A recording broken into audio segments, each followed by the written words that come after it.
Hey guys, it's Mitch. How's it going? We're back to looking at the next part of the Age of Apocalypse crossover, the event where Joe Madureira had all sorts of costume designs, and Marvel went, fine, we'll cancel some of our books so that you can feature your costume designs. Now, that's not really what happened. There's a bit more nuance than that, but we're looking today at Astonishing X-Men. So the deal with this crossover, of course, is this is a 4 or 5 or maybe 6-month long what if event, essentially. So this is what if Professor Xavier was killed back before the formation of the X-Men. And apparently the answer to that is that Magneto would form the X-Men instead, and with Professor X out of the picture, Apocalypse would decide to rise like 10 years earlier than expected, and he would start laying waste to North America. So now in 1995, Apocalypse is essentially a world power. He's got an army of evil mutants and infinites following him, and anybody, human or mutant, who isn't following him gets tossed on the corpse pile. So the deal with Astonishing X-Men, this is picking up from, I think, Uncanny X-Men. I'm not sure, this is either Uncanny or Adjectiveless X-Men. It doesn't really matter, I suppose, given that those books just aren't being published right now. But anyways, in this, Magneto is leading a rebel force of mutants against Apocalypse. So no need to explain too much, we can dive right into it. If you need more backstory, you can check out my video on X-Men Alpha. I'll link it at the end here. So we can start with the cover here. This is a pretty good one. I mean, we can see from the cover here, like the reason I decided to feature this particular series instead of the other ones is that this is basically the center point of the Age of Apocalypse crossover. Because this is the one that's going to be drawn by Joe Madureira. Joe Madureira is one of the hottest artists at Marvel at the time. And we've got our team of X-Men behind him here. We've got Blink. We've got Sabretooth, who's basically our Logan stand-in. We got Morph, unfortunately. We have Sunfire, Wild Child, who I mistakenly thought of as Wildside the first time around. We got Rogue, who's Magneto's wife, which isn't creepy at all, even though there's probably at least like a 40-year difference in ages there. We've got Banshee, who's not going to show up in this entire series, I don't think. I think he's probably more in Amazing X-Men.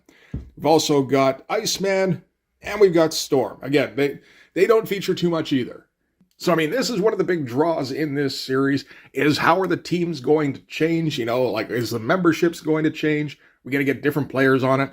And we're going to see that, shit, yeah, we are, because basically this team is completely changed from the regular lineup. About the only holdover we're getting, really, is Rogue. And the other important factor in this, of course, is the new costumes. Everybody gets a revamped look. Maybe most importantly, Sunfire and Banshee, who both finally look cool. And I don't believe that we were ever going to see these costumes again, at least not in the mainline continuity. Which is a shame, because it was kind of like, oh wow, those characters are finally interesting. Oh well. Okay, so we're going to start this thing off. I think the plan here is that we're going to try and flip through these at a bit of an accelerated pace from usual. We're not going to go through every detail, which is probably for the best, because the story in this, it's very disjointed. I was under the impression, I guess, that basically each title was going to have its own separate little storyline that it was going to follow, but that's not really the case. This is one of those events where you're expected to read Astonishing X-Men #1 first, followed, I think, by Amazing X-Men #1. They don't say which one exactly you're supposed to go flip to next, but you're supposed to cycle through like all of the titles, or maybe there's 4 or 5 main titles that you're supposed to cycle through. I don't know how much importance exactly is afforded to Excalibur or X-Man. And I mean, Scott Lobdell's at least going to keep up with, footnotes referencing back to the events that happened and some expository dialogue, kind of keeping you up to date along the way. So you don't really have to collect all of the issues, I suppose, but if you really want to experience what's happening as it's happening, they really did expect you to buy 32 issues of this thing. Plus the bookends, plus the Universe X stuff. So, I mean, to those who thought that this series wasn't a cash grab, I'm sorry, man, I just disagree entirely. Okay, anyway, so we're starting out here with Magneto addressing his X-Men. You know what, we might as well flip, because we're got to get the big double splash, really, of all of our characters standing whilst Magneto talks. There's going to be a bit of that in this issue. I mean, people are picking up this issue because of the awesome Joe Mad art, theoretically. You want to get Joe Mad drawing fight scenes for the most part, or at least, some fun stuff. It's going to be a lot of just exposition, people talking to each other. Which, I mean, can be fine if the conversation is interesting and it's kind of revealing important things. We do kind of trot over the same ground over and over again, though. So, for instance, this first page is Magneto saying, this is going to be a suicide mission. We're probably all going to die in whatever this mission is that I'm telling you about. And this is everybody in detail saying, okay, so, and that's kind of it. Which, I mean, is fine, because again, the point of this is more, look at these awesome new costumes. Look, Joe Madureira drew them pretty much all in their entirety. They're all very different, and they're all elaborate and, completely different kind of influences from the kind of X-Men costumes you usually see. Look, Banshee even looks cool.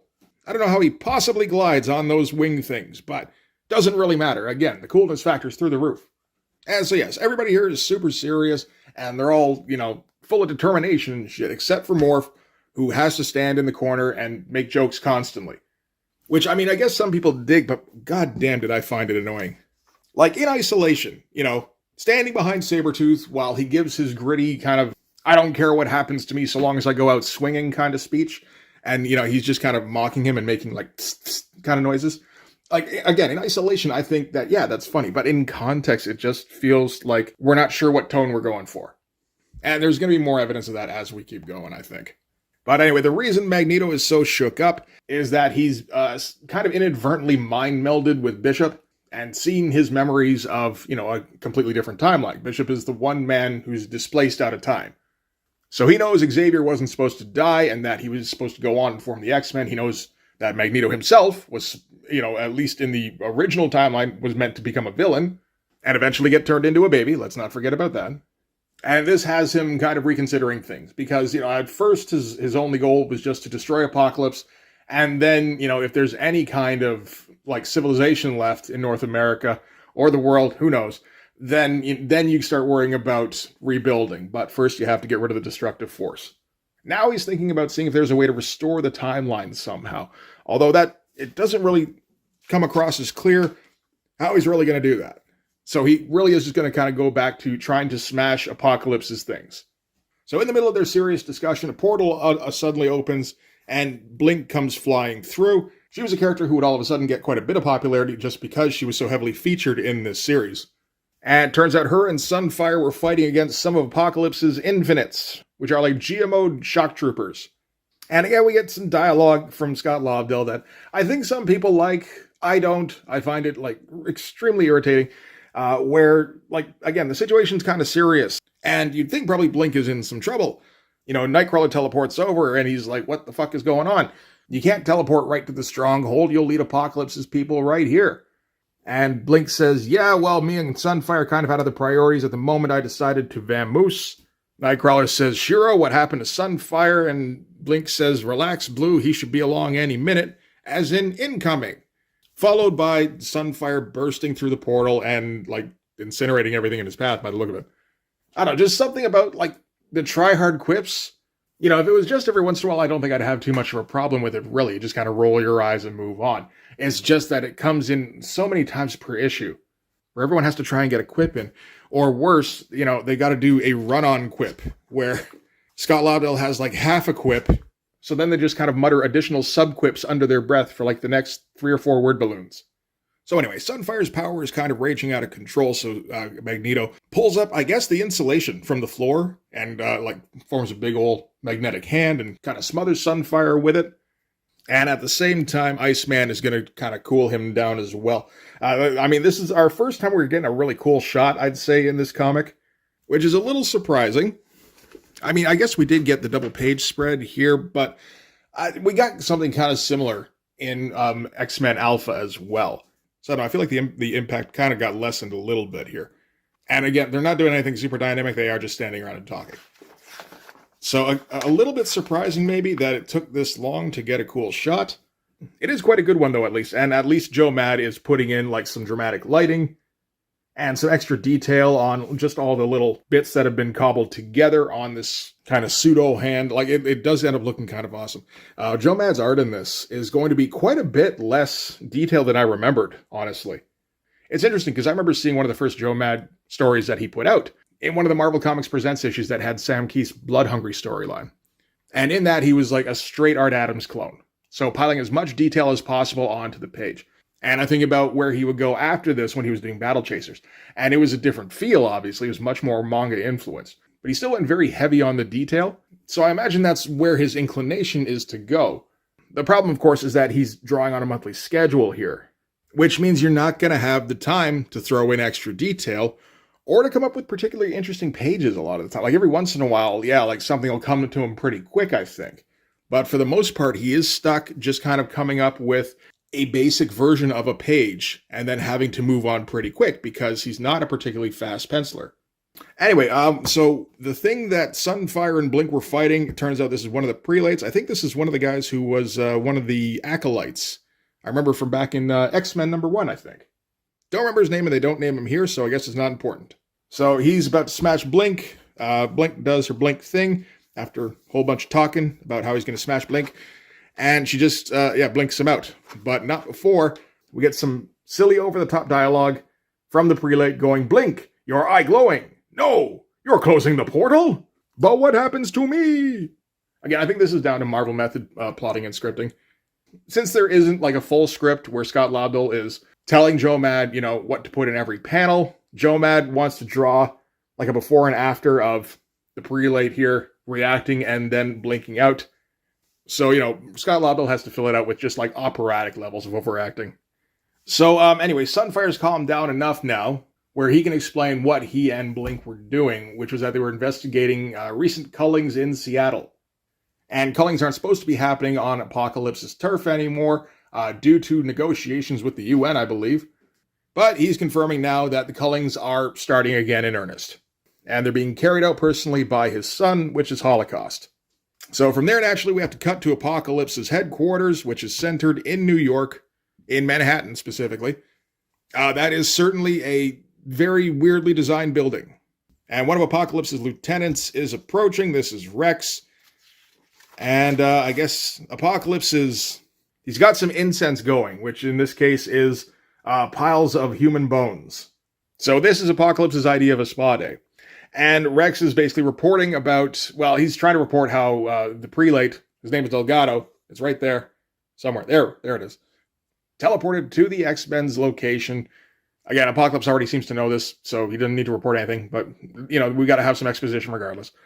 And Rex is working on trying to pinpoint what the location was. Apparently, they didn't get enough of a reading while the portal was open. So I guess the X-Men are safe for now. But the place that they're holed up is at the old X-Mansion. Which doesn't mean a whole lot, I suppose, to Apocalypse. He doesn't know who Charles Xavier was. This is just kind of another burned down mansion that's pretty close to the heart of his empire. There's no reason for him to suspect this place over any other. All right, so then we're going to cut to the medical room where Sunfire is recovering from the injuries he sustained in his battle with Delgado, and Rogue's kind of looking over him, and then Gambit stops in, and he's going to be all suave and shit. And he's going to try and get some smooching in with Rogue, even though, they're not a couple in this. Apparently, they did have some kind of fling going on before she married Magneto, but, since then, she married Magneto, she's still married to Magneto, and he probably shouldn't be smooching Magneto's wife in Magneto's house. Blink interrupts them with Rogue's kid, and she's like, "Hey, here's your kid. The offspring that you produced with his father, your husband, Magneto. Here he is. That's your kid. Stop smooching, look after your kid." And then Rogue, she takes her kid, and she goes, "I got a kid." She walks away. So, I guess we did establish a bit there. We established a bit of a history between Gambit and Rogue. And we also established the fact that Blink does not like Gambit. I'm okay with that. I'm kind of sick of his shit around this time anyway. Okay, from there, we're going to cut to Magneto, who is brooding in the destroyed attic of the X-Mansion. He does a lot of that in this. And Nightcrawler pops in on him, says how Apocalypse is trying to divide their forces. And Magneto's just like, "Nothing will stop us from working with the Eurasian High Council to liberate the human populace along the northeastern coast. Asterisk, in Amazing X-Men #1. He's also sending Nightcrawler out to contact his mom, which is Mystique. And between the two of them, they're going to try and find Destiny. I suppose so that they can figure out if Bishop's story is true. And double asterisk in the pages of Excalibur #1. From what I understand, Peter and Katja have been dispatched to Seattle in Generation Next #1. This is kind of the point of these pages, really, is to tell you what other books you should be reading, because nothing interesting is happening in this one. There's an awful lot of preparing for battles going on, not a whole lot of battling. Oh, again, we got a flashback to Professor X dying and reinstating Magneto's purpose in making the X-Men. I suppose there's a point to that in that there's, you're not guaranteed to have bought X-Men Alpha, but I feel like this is ground we've already covered earlier in this issue. And then we end, with Magneto saying again how he's potentially going to sacrifice everybody to try and restore the timeline, but no real idea of how he's going to do that. I assume it has something to do with Bishop. It probably won't become clear until X-Men Omega. I don't know. From there, we're going to cut to the hangar bay of the X-Mansion. Oh, so it had a hangar bay before he had X-Men. So that was just kind of like convenient that he ended up forming a strike team. Okay. Anyway, we've got a crew that's assembling to go and take down Holocaust. Blink says, why don't I just teleport us over there? And Rogue says, no, he'll be expecting that. Which doesn't make a whole lot of sense. I mean, you figure a plane approaching would probably announce them quite a bit more than just a portal opening and closing. Unless the energy signature is really noticeable. Either way, I figure it doesn't matter too much. Unless Holocaust is a complete dumbass, he should know that they're approaching as soon as they approach. Quicksilver is going to confront Rogue because she's a stepmom, even though, I'm pretty sure he's older than her. Again, not remotely creepy. Sabretooth is also joining with Wildchild. And this is another suicide mission because the theme for this one is suicide missions. Or rather, preparing for suicide missions, anyway. And, Quicksilver's still chastising her. And then Magneto comes in with Sunfire. He's going to be joining too, even though he's still beat to shit. Because everybody keeps talking about sacrificing themselves for the greater good. I mean, it's a lot easier to do that when you're already near death. And Magneto's going to have a heart-to-heart with Quicksilver, saying how he's got to, look after the X-Men while he's gone. Remind the others about their goals. Remind them no sacrifice is too great. And most of all, remind them to floss. Because, of course, this isn't Magneto. I mean, you've had this page staring you in the face. And we got to undercut the seriousness of the moment with a big ol' smackaroony. And then he boards the plane, too. So he's joining the suicide mission. So, hey, with any luck, he'll die. It's okay. And before they go, Rogue and Quicksilver share a quick laugh about how Morph used to be a morose little changeling who had an incredibly ugly purple headpiece. And then the laughter kind of trails off as they, I suppose, realize that this is probably going to be the last time they ever talk to each other. That's kind of a moment. And hey, we did get one pretty good shot here where we got it from a low angle with a tilt and everything. That's all right. That's about the only really interesting drawing on these pages. Again, I'm not really faulting Joe Mad for that. There's just not a whole lot going on in this issue. These are the last couple of pages here. They load up onto the Blackbird. Oh, that's not the Blackbird. They load up onto the craft, whatever this craft is. I don't know what that craft is. Is that Asteroid M? I don't know. It's something anyway. And they're going to take off, and then Bishop goes, man, it's crazy how you people be sacrificing yourself. I'm a crazy, babbling future man, and I wouldn't do that shit. And, that's it. That's it for the issue. So, we really didn't get, a single goddamn thing happen in that issue. We got Joe Mad drawing the nothing happening, but that's about it. So let's move on to issue 2. There we go. Another pretty good cover there, really. I think this is probably the best cover from these 4. But, you can tell right off the bat, this is going to be Sabretooth versus Holocaust, so that's all right. Maybe some actual action will happen. Which is kind of snarky, I know. Welcome to the channel if you're new. That happens here every once in a while. But, the first issue of this series really did depend on just hype, I think, to get the reader through it to the next one. Because people were so keyed up for this crossover. I think, they had the patience for one issue of backstory and exposition and planning. But, you better not pull that shit in issue 2. So let's get into it, see how they did. So that looks like a bit of a better start. We've got Rogue, and she's in a mass of people fleeing for their lives. That's all right. And we're going to cross over into a double page splash. So Rogue and the rest of her X-Men have touched down in Chicago to confront Holocaust directly. And Holocaust has sent out all sorts of probes to terrify people before he actually attacks. That's a pretty good spread. A lot of figures in fairly dynamic poses with some pretty cool lighting on them there. All the heavy backlighting does at least give Joe Madureira a whole lot less to draw, which is helpful. Again, he's having to work at quite a clip on this to try and keep up, I think. We do have a couple of inkers on this, same inkers that were on issue 1. This is Dan Green and Tim Townsend, which is an interesting mix, because, Tim Townsend tends to go for a bit of a slicker look, I think, while Dan Green is geared much more for speed. Obviously he can do the slick look. He's a seasoned pro at this point. But there's definitely elements of Green in here that I can see, the quick hatching on the buildings in the back. That looks a little bit like Dan Green to me. But cool spread. All these people with their giant teeth makes me feel like there's some Joe Quesada influence going on a little bit.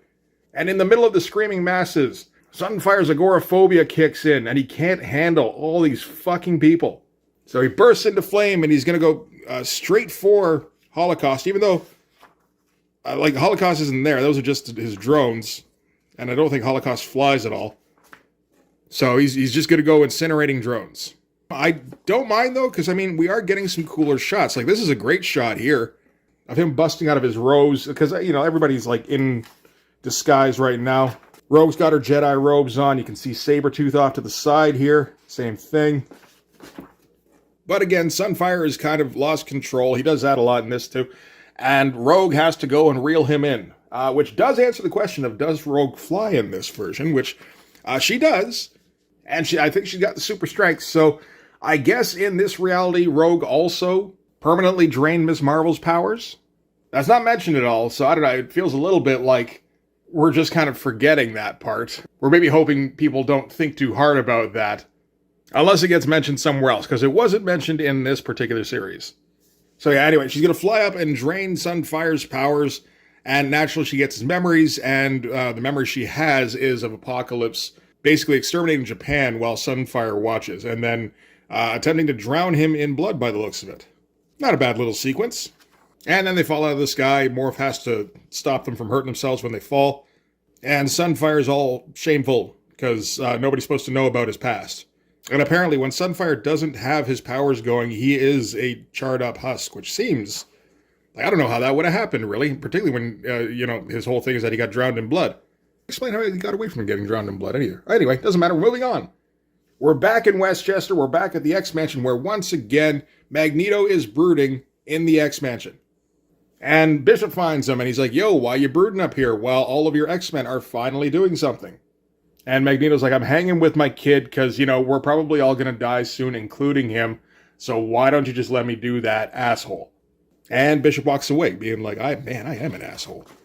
Quick cut to Apocalypse's headquarters, where he's fending off some kind of an attack by somebody. Doesn't matter who, though, because they die immediately. And Rex appears to be nearby, and Apocalypse is like, you better have the location of those goddamn X-Men. And Rex replies with, honestly, because again, Scott Lobdell can't help himself. But some kind of stupid reply is implied by his posture here. So I kind of get it, I guess.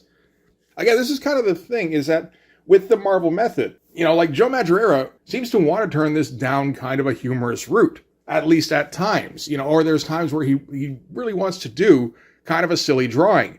But, the subject matter doesn't really want to go that way. It wants to be, a Terminator future. We've got Apocalypse soaking up the soothing smells of burning bones. We have no problem with killing either X-Men or X-villains. And, the landscape is all blasted post-apocalyptic shit. Or post-apocalypse shit, I suppose. And yet, our flagship for this crossover features this heavily cartoony art that seems to want to gear more towards, this is a lighthearted romp. This is probably a me thing, because, there's a lot of people who remember this series fondly. And I heard from them a little bit in the last video I did on this. So yeah, I think it's just down to me, wanting them to pick a lane. But I don't know, maybe they're doing the right thing by not picking a lane, by just kind of having their cake and eating it too. Okay, anyway, in a cliff that's overlooking Chicago, I assume there's a lot of cliffs around Chicago. Sabretooth is gearing up to go and run straight at Holocaust. Blink is all sad because she's got, kind of a surrogate father relationship with Sabretooth. And she doesn't want him to sacrifice himself. He's like, nope, I'm buying Rogue and the rest of them time to do something. I don't think we've mentioned too much what they're going to do just yet. Eventually, they're going to work their way over to try and destroy a plant that's creating new GMO shock troopers. Anyway, blah-de-blah-de-blah, I'm so sad, don't go, blah-de-blah. I'm a berserker man, I gotta punch things. Again, you see how much he's boiling that art down? It's a nice, slick style, but it is very simplified from what I think Joe Mad really wants to do. Anyway, eventually they work around to the point where Blink accepts that he's probably going to go and sacrifice himself, but that's the way he wants to go out anyway, so she's okay with that. And that's when Rogue swoops in to try and put a stop to it. And Blink, momentarily phases her, or, momentarily teleports her, but, to the same spot, but it still fucks with her brain. Long enough for Blink to teleport Sabretooth directly to Holocaust. Again, I think this one's remembered as, a fond moment between the two. This isn't completely pointless or anything. This is establishing the relationship between them. So they arrive at their destination, which turns out to be Indianapolis, because this is where Holocaust is right now, apparently. Sabretooth's a little nonplussed, but he doesn't care so long as he gets to punch. He's had Wildchild draped over his shoulder like asleep, I guess, this entire time. So, but he does have him on the shock collar here, so wakes him up. I guess that's the traditional method. And I guess when Blink was going to teleport Sabretooth directly to Holocaust, she meant like directly to it, because Holocaust is like right behind them. So Sabretooth is going to engage Holocaust in some light conversation first, saying, where are your troops? What happened to the bodies of the people you called? Holocaust says, the survivors have become genetic raw material for my infinite processing plant. So processing plant of infinites, not endless processing plant. Since you're going to die anyway, I can tell you it's 20 miles due north of here. So it's not even like he got him monologuing and he let the information slip. It's not like Sabretooth asked him a direct question about the processing plant. He just volunteered the information. Why? Because we're kind of running out of pages here in this book. Sabretooth even clarifies, saying the processing plant, the one that fuels all of your infinites, it's right up the road, which Holocaust confirms, because Scott Lobdell couldn't come up with a less clumsy way to do that. So apparently Wildchild can understand that. Sabretooth sends him tearing off, which surprises Holocaust, because he thought that was like a dog the whole time. He's like shocked that he can maybe comprehend things. And then Sabretooth is going to leap into the fray and start just smacking on Holocaust's armor here. And this is going to be pretty much the rest of the issue, is just a big fight between Holocaust and Sabretooth. But hey, that beats the shit out of people standing around. And, it's a bit of a fun fight with, Sabretooth bouncing all around the place. Holocaust keeps taking shots. He is kind of the overpowered bad guy in this situation, which is what he should be. So, Holocaust kind of brings a building down on top of Sabretooth, and he, rises up and clunks him in the head with some debris. There's some fun stuff going on in this fight. Goes flying right at him, and is just kind of clawing at the headpiece here, and is able to rip it off. And apparently, Holocaust is kind of incorporeal, because he just kind of fizzles out. And then Sabretooth kind of falls unconscious, I guess, from the damage that he took. But then he reappears inside of his suit, and he's still okay. And that's the end of that one. So, on to the next issue. So now we're going to get Rogue fighting nobodies in armor. Exciting. And hey, the inking got a little bit slicker here, because this is, it looks like Dan Green doesn't have any part of this one. This is down to Tim Townsend and Al Milgrom. So that's an interesting switch up, because the art does look, it's a bit bolder now. I always have difficulty telling Al Milgrom's inks. I can't really differentiate him from other people, but I can see a definite difference from issue to issue at least. So we're starting with Wildchild, who is on the run from Holocaust soldiers. Great splash page to start with, really. Wildchild hasn't had a single thing to do in this series so far, so it's probably not a bad time to focus on him a little bit. Having him be the subject of a big splash page isn't a bad start. Wildchild gets shot down, and Holocaust is right on top of him, apparently, so he caught up real quick, and in brand new armor, too. I think if you're reading this for the first time, it's kind of like, wait a minute, did we forget that Holocaust armor got seriously damaged in the last fight? But then you flip over, and he picks up Wildchild and starts hemming and hawing about what he's going to do to him. He's like, I suppose I could kill him slowly, or make a gift of him to Apocalypse. Very good ideas. Shh, I'm thinking. Which is already like, okay. And we can see everything else out in here in the peripheral. As he immediately manifests a top hat and says, I got it, we'll put on a show. And the infinites around him are like, a show? And he says, sure, a show. It'd be loads of fun. Uncle Joe has some costumes, and we can use the old barn for a stage. And yeah, things are just getting silly here, but naturally this is Morph just being obnoxious. Again, I think this is mostly down to me not liking the goofy cartoon character being inserted into this, theoretically gritty post-apocalyptic fiction. So we'll let it slide. And then they turn around, and Sunfire's hovering right behind them, striking his cool pose, and then they raise his guns, which, gives him the okay to incinerate them all. It's a fun moment. It's a little over the top, and everything in this is a little over the top. It's all right, I guess. At least we're at the point now where we're generating memorable moments, Because we didn't get any of that in issue 1. We got it a little bit in issue 2 here and there, I suppose. Did we? We got the fight. That's probably about it. But now they're going to start working on that a little bit more. So yeah, as I said, naturally that was Morph. So Wildchild isn't in danger anymore. Rogue blinks in with Blink, and Wildchild gets all agitated. Because, he's trying to relay the message of where Sabretooth is at.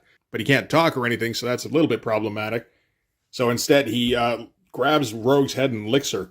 And that's, direct contact, so she absorbs his memories and a little bit of his powers. And smacks Wild Child off her, so now at least she knows where Sabretooth is at. And we get the cool close-up here with the claws growing, and she got the fangs and all that shit. Again, this is a bit I remember, at least, from the first time I read it, like 30 years ago. So, hey, we're building some moments. So now they're all going to go after Holocaust, apparently. It seems like it wasn't really the point. Sabretooth was supposed to buy time for Rogue and them to do something, but it also seems as though Rogue was supposed to come up with a plan at some point, and she never really got around to doing that. So this is as close to a plan as she's gotten anyway. And here we got another bit with Sabretooth, still alive apparently, getting dragged, he's all chained up, and Holocaust has him. And just hoists him up and shows off his new toy, which is an infinite processing plant. He says, from this processing plant, we will make armies of 1,000,000 infinites that will trample the world. Pretty great splash page. Again, fun moment. Very kind of cinematic, really. With him slowly getting dragged along with no dialogue for once. So Sabretooth is going to do his tough guy thing and, keep calling out Holocaust here and says that this kind of puts the lie to Apocalypse's philosophy of survival of the fittest, seeing as how they're gaming the system by creating millions of soldiers. If you were really the strongest, then you'd be able to take on all comers and you wouldn't need all of this backup. And we get a bit of a hint that maybe Holocaust is a little bit insubordinate and has some ambitions of overthrowing Apocalypse at some point in the future. And then, of course, says, pity you won't be alive to see how it all turns out, as he, smacks Sabretooth and, opens up his chest, leaving him in a pile of chocolate. Because this is still approved by the Comics Code Authority, so that can't be read. Sir. So then we're going to get a quick flashback to when Sabretooth was working with Logan, and they were both Jedi. And there's some kind of base that's burning down, and Logan's trying to get Sabretooth to leave. Sabretooth's like, no, I can smell somebody behind this rubble. So Logan makes Zorro sign with his claws, and that weakens it enough that Sabretooth can just pull it aside, I guess. And that's where he found Blink, so he rescued her. That's kind of the basis of their relationship. And it turns out that they're on a platform that Sunfire is carrying to somewhere. Well, the platform is Morph. He morphed into a platform. Again, we're just kind of trying to avoid having Blink teleport at people everywhere because that's way too convenient. You need these moments where people can get lost in the reverie, thinking about the past and all that stuff. You legitimately do need that from time to time to, get some backstory for this different world. But you also need to get in sight gags with Morph and him clashing with basically every other member of the X-Men. But particularly Sunfire, because Sunfire's super serious and full of guilt and stuff.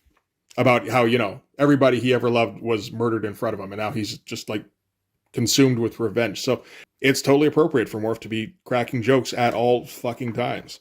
Okay, so back at the X-Mansion, where Magneto is starting to get pretty housebound. I don't think he's left this entire time. I assume he leaves the room at least to go to the bathroom sometimes.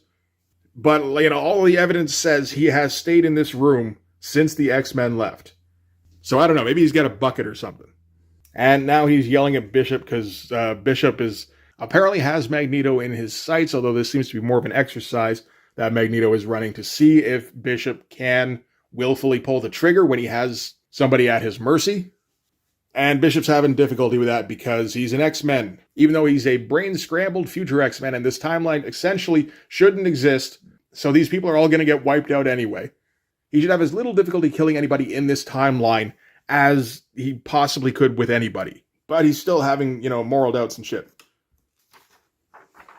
And Magneto's going to talk a lot. But then Nanny, who has Magneto's son, all of a sudden wraps him up because there's some kind of proximity alarm going on, and she kind of hides him. And Magneto says the only reason she would go to that kind of level of security is because Apocalypse is coming. And it's a good thing he said that, too, because at this point, Apocalypse comes and captures Magneto and Bishop, and we're not going to see it. I don't know if it happens in another issue somewhere. It might, maybe an Amazing X-Men. But again, this is one of those disjointed things where you're supposed to be reading every issue of this crossover. Okay, so back to Holocaust here, who's overseeing the construction of his infinites inside the plant. He's super stoked about it. It's a cool close-up anyway.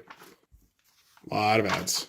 Meanwhile, elsewhere in the plant, a big old whale washes up, confusing the shit out of everybody, particularly when it starts talking, because it's Morph.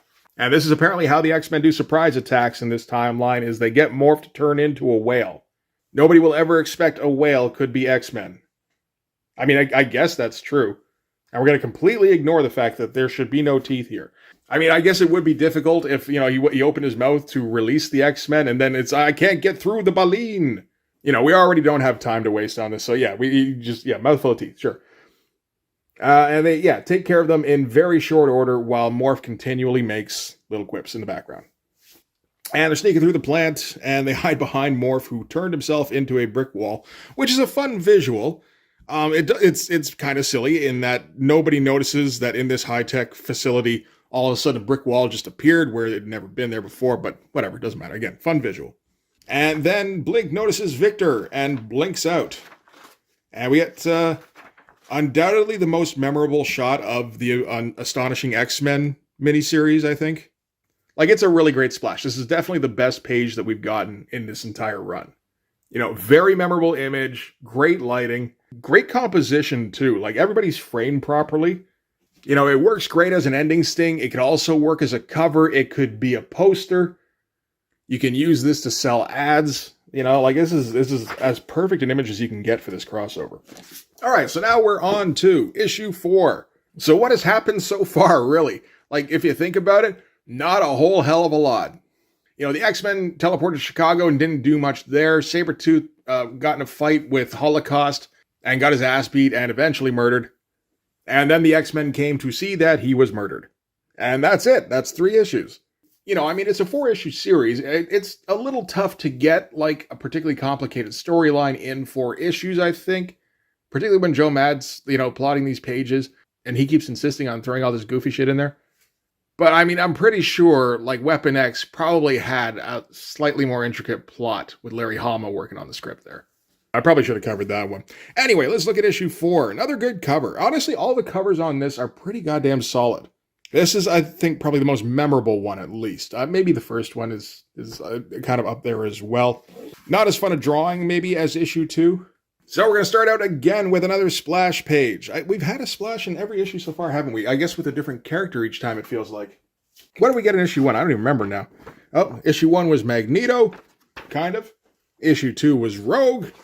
And issue 3 was Wild Child. Yeah, so now we're focusing on Blink. It's interesting. I wonder if that was a conscious idea from Joe Mad. I feel like probably it was. So Blink is all full of rage and consumed with the need for vengeance, which sounds similar. So she's going to go straight at Holocaust now. Tiny little Holocaust. Like, you see what he's doing here. And, it's nice going splash, double splash and everything. But just the fact that he had to make this a double splash, I think, kind of worked against him in this case. Because I don't think he wanted to split either of these figures over the margin. So each one gets a dedicated page. And since we're doing this from behind Blink, she's going to be large and Holocaust is going to be small. There's ways you can work it so that he's still maybe like above her or something to at least give like a bit of an illusion, like Holocaust dwarfs her a little bit. I think ideally probably you want to do this as a single splash where she's standing in front of, we got her from the back, and then Holocaust is looming over her. As it is, it really does look like he's standing almost beside her, and he is 1.5 feet tall. It's a bit unfortunate, but again, I don't think Joe Mad has the time to work out a better solution on that. I think he just decided on a result and then put a fair bit of effort into coming up with a finish on it. It still looks very slick. So she's going to teleport directly behind him and start slashing away with these little knife things she has. And so naturally he's going to grab her and throw her at the wall. Again, I guess forgetting for a moment that teleporting is kind of her whole deal. So she teleports through the wall, again, teleports behind him, using her momentum to knock him on his ass. And then jumps on top of him, and as her dagger raised, he's got his honeycomb hand directly under her chin there so he can blast her. And it's kind of a standoff, only not really, because her whole thing, again, is teleporting. So she teleports him into a vat of goo, which he sinks into. But he's managed to repair his protective suit, so that's probably okay anyway. Great shot, though. For a double page spread. Nice dramatic lighting and everything. That looks great. All right, so from there, we're going to cut to a splash of the rest of the X-Men taking down Infinites, and Morph continually making quips in the background. And everyone's getting tired of his shit, particularly Rogue. Rogue sends Sunfire to grab Wild Child and go looking for Blink, meaning Rogue is stuck alone with Morph while he makes his dumb jokes, including when she tells him to zip it, so he manifests a zipper. And then he's sad when she doesn't laugh. Again, this stuff grates on me. So we'll just move on. We'll cut back to Apocalypse's headquarters, where Apocalypse has Magneto. Because again, we completely didn't bother showcasing that at all. So Apocalypse is apparently showing footage of Rogue fighting Infinites to make Magneto sad. Magneto tells us that he's got Bishop somewhere and that he's interrogating him for information. And he's all but crippled the Human High Council's pitiful Eurasian resistance in Weapon X and X Universe. So again, telling us the books that we should be reading if we want to see things happen. And Magneto shows one last burst of determination, but Apocalypse snaps his fingers, which does something. We got like a crick sound effect. I don't know. It feels like that was supposed to like break Magneto's neck or something. I don't know how you possibly break that neck. It feels like all the muscle would hold it in place regardless, but yeah, Magneto just kind of falls unconscious. And maybe he didn't break his neck. All right, cut to some humans that Holocaust has penned up for processing into Infinites, I suppose. Only the order has been given to execute all of them, so that's what they're getting ready to do, because they have to do it slowly so that Wild Child and Sunfire can come to the rescue. And Sunfire gets to redeem himself a little bit for letting his country die by saving, like, 8 people. I mean, every little bit helps, right? Okay, back to Blink, who's just disposed of Holocaust. Morph comes running in. He was looking at her. He's still cracking stupid jokes the whole way. Only the vat of goop then bursts open, unleashing a tidal wave of goop, which Morph blocks out by turning into a wall. Again, that seems to be the thing he's most useful at, is becoming flat surfaces. And yeah, so that protective suit is totally not compromised, kind of as expected. And he kind of has Blink right where he wants her, even though, again, she could teleport out if she really wanted to. But we're just going to forget about that because she's been doing too much teleporting anyway. And then Morph apparently grabs onto his honeycomb arm and says his brain is reversing its electromagnetic flow. And I guess Holocaust believes him because he grabs his head and goes, "Arg." And that's when Morph morphs into Rogue. So apparently Rogue absorbed Morph's powers and then ran around looking for Blink, looking like Morph, found her and started cracking jokes because that's what Morph does. And then when Holocaust appeared, she still stayed as Morph and somehow reversed the electromagnetic flow of his brain because that's her power too? Sure, right? Why not? Okay. It feels like what was intended here was that, she grabs the blaster arm and drains him, and he all of a sudden becomes weak for a second. I don't know where that electromagnetic flow thing came from. Unless maybe she's absorbed some of Magneto's powers over the years. That feels like it's possible. Anyway, it doesn't matter. She smashes the blaster cannon, and then Morph is somehow still okay and not like comatose, unfortunately. So he leaps in and turns into a giant brick so that he can land on top of Holocaust. And then Holocaust is still kind of okay. But we get our big, poster ad type shot of the X-Men all ready for action. Very cartoonified, no dramatic lighting whatsoever. Which feels like a bit of a missed opportunity, but I don't think Joe Mad has the time to work it out. And Rogue kind of sums it up because we didn't see very much of it. Your complex is destroyed, we freed the prisoners, and shut off the endless supply of infinites to Apocalypse. So I was like, oh, is that what you... Okay, I saw you fight some guys. I guess that was the result of all that. And from where I'm standing, it looks like you're finished, and Holocaust says, so stand over there, and smacks her across the room. I guess that's not a bad line. Okay, so in the wake of that, Sunfire's going to go straight at Holocaust. Blink and Wild Child are right behind him, even though, again, Blink could teleport, but we're forgetting that for the moment. Morph decides to go check on Rogue. Rogue isn't really moving. So he turns into her son and says, I don't know, I'm hungry or something. Get me some food. And that kind of snaps her out of it. That's the kind of shit kids say. I mean, that would do it, I think. Yeah, him and Rogue are gonna share a touching moment here, and then Joe Mad Drew Morph immediately grabbing Wildchild and Blink, so Scott Lobdell had to do a quick soft shoe and have Morph narrate, plucking Kyle and Clarice out of mid-sprawl. Oh, there's that ad again. This is a weird time. Yeah, this is, I guess this is after, I don't know, I don't think this is after they bought Malibu. That was my supposition in, I think, X-Men Alpha. Because Malibu Color was in on that. Are they doing the colors on this too, actually? Steve Buccellato. No. Okay. Good old Il Bucce. So anyway, it seems like Holocaust has not been having much of a problem with Sunfire and Wildchild and Blink. You know, as he's finishing off Sunfire here. So Rogue is going to dive back in. Good shot here. Of the spinning back kick. That's a fun one. You know, great figure movement. Like, good pose. Holocaust is going to taunt her, saying how they destroyed the mansion. They say it was an amazing X-Men number 3. So, okay, yeah, they did, I guess, put it on an actual page, just not in the page that's the comic that's been featuring Magneto this whole time. I mean, you know, just featuring Magneto standing in an attic, but still. And further taunts her by saying how he's going to look after her son, which apparently is what pushes Rogue over the edge. We're doing the Spawn character arc thing, where, you know, the bad guy's overpowered and can't lose until the hero snaps. And then the hero is undefeatable. So then the bad guy is defeated. Like so. So yeah, she beats Holocaust into submission. And then Holocaust is going to teleport to the Heart of Apocalypse's stronghold. And Rogue is fine with that for the moment. But it turns out Iceman is also here. And he restrains her, kind of pulls her back.